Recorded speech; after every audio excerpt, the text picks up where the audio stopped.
Hi hello friends. இன்னைக்கு மார்கழி 16வது நாள்.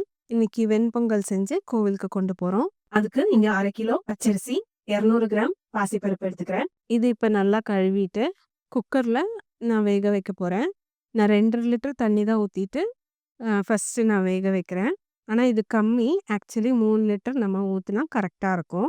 அது கூட 1 டேபிள் ஸ்பூன் போல நெய்யும் ஊத்திட்டு, உப்பு வந்து கரெக்ட்டா 4 டீஸ்பூன் போட்டிருக்கேன். இது கரெக்ட்டா இருந்துச்சு. டாட்டா சால்ட் உப்பு தான் யூஸ் பண்றேன். நம்ம டேஸ்ட் பண்ணி பார்க்க முடியாதனால தான் கரெக்ட்டான மெஷர்மென்ட் சொல்றேன். இப்ப குக்கர க்ளோஸ் பண்ணி கரெக்ட்டா ஒரு விசிலுக்கு நான் வேக வச்சுட்டேன். அடுத்தது பொங்கல் தாளிக்கிறதுக்கு ஃபர்ஸ்ட்டு நான் முந்திரி பருப்பும், திராட்சையும் நெய்யில வறுத்து எடுத்து வச்சுக்கிறேன். அடுத்தது பார்த்தீங்கன்னா, அது கூடவே இன்னொரு டேபிள் ஸ்பூன் நெய்ய சேர்த்திட்டு, கொஞ்சம் எண்ணெயும் சேர்த்துறேன் நம்ம தாளிக்கிறதுக்காக. இப்ப எண்ணெயும், நெய்யும் நல்லா சூடாகி வந்ததும் 2 டீஸ்பூன் ஜீரகம், ஜீரகம் போட்டு பொரிஞ்சதும் 2 டீஸ்பூன் பெப்பர்.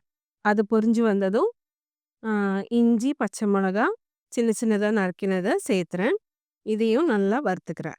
கடைசியா கருவேப்பிலை ஆட் பண்றேன். கருவேப்பிலை ஆட் பண்ணதும் அடுப்ப ஆஃப் பண்ணிக்கலாம். இப்போ ஒரு சின்ன ஒரு பிஞ்ச் வந்து மஞ்சத்தூள் ஆட் பண்றேன். இது ஆப்ஷனல் தான்.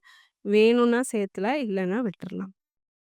இப்போ குக்கர் ஓப்பன் பண்ணி நம்ம தாளிச்சதும் கேஷ்யூ நட், ட்ரை கிரேப்ஸ் வறுத்து வச்சிருக்கிறதையும் சேர்த்து நல்லா மிக்ஸ் பண்ணும்போது தான் தெரியுது தண்ணி கம்மியா இருக்குன்னு. ஸோ தண்ணி கம்மியா இருந்தா நமக்கு கன்சிஸ்டன்சி கரெக்ட்டா இருக்காது. ஸோ அதனால நான் திருப்பி கொஞ்சம் தண்ணிய கொதிக்க வச்சு கொதிக்க கொதிக்க அது கூட சேர்த்து கிளறுறேன். ஸோ இப்போ பொங்கல் ரெடி ஆயிடுச்சு. நீங்க அதே மாரி தண்ணி வைக்கும்போது 3 லிட்டர் தண்ணி வச்சுக்கோங்க.